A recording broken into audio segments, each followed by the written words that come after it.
Sample problem 3.10. Urea is a byproduct of protein metabolism. This waste product is formed in the liver and then filtered from the blood and excreted in the urine by the kidneys. Urea can be synthesized in the laboratory by the combination of ammonia and carbon dioxide according to the equation. So they give you the chemical equation here. It's balanced. 2NH3,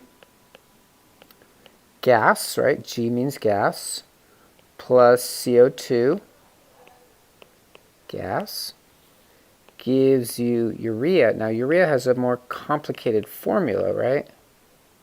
It's NH2,2CO. It dissolves in water, so that's the AQ. It dissolves in water, it's aqueous, plus liquid water. Okay, so this is a synthesis of urea by using ammonia and carbon dioxide. So in part A, it says calculate the amount of urea that will be produced by the complete reaction of 5.25 moles of ammonia. So here's how we approach it. The relationship between ammonia and urea is a very simple one. It's 2 moles of ammonia for every 1 mole of urea. Every time that you form 1 mole of urea, it takes 2 moles of ammonia to form it. That's what those ratios are telling you there, 2 to 1, right? It's implicit that there's a 1 there. So it's a 2 to 1 ratio. Or we could write it as the reverse, the reciprocal of that. 1 mole of urea for every 2 moles of ammonia. Okay? 1 to 2, 2 to 1. But keep in mind, the ratios are the same. It's just which one's going to the top, which one's going to the bottom. Okay? So now they tell us that there's 5.25 moles of ammonia. In other words, 5.25 moles of ammonia are going to react.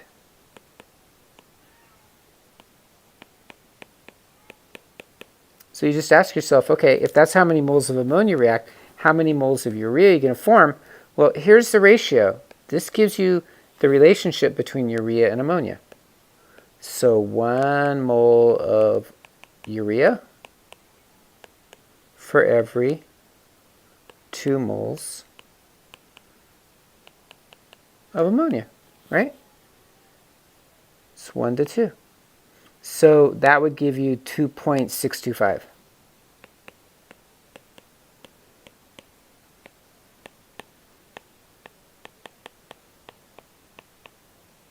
Okay.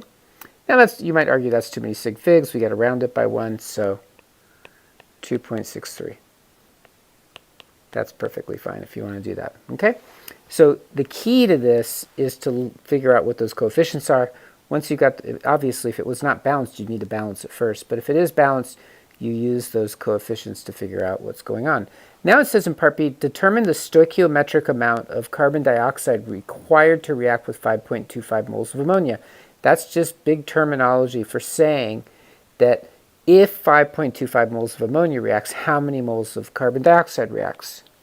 So what you do there is now we're talking about these two substances, ammonia and carbon dioxide.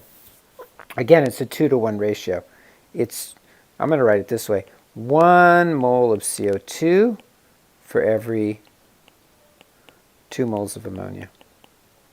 And you could say, yes, it's also, or 2 moles of ammonia for every 1 mole of CO2. They're both correct. But this is the one that we need for this problem because we're interested in carbon dioxide. Part B says determine the stoichiometric amount of CO2. How much CO2 is going to be reacting. So what you do is the same thing we did before. 5.25 moles of ammonia. That's how much of that reacts.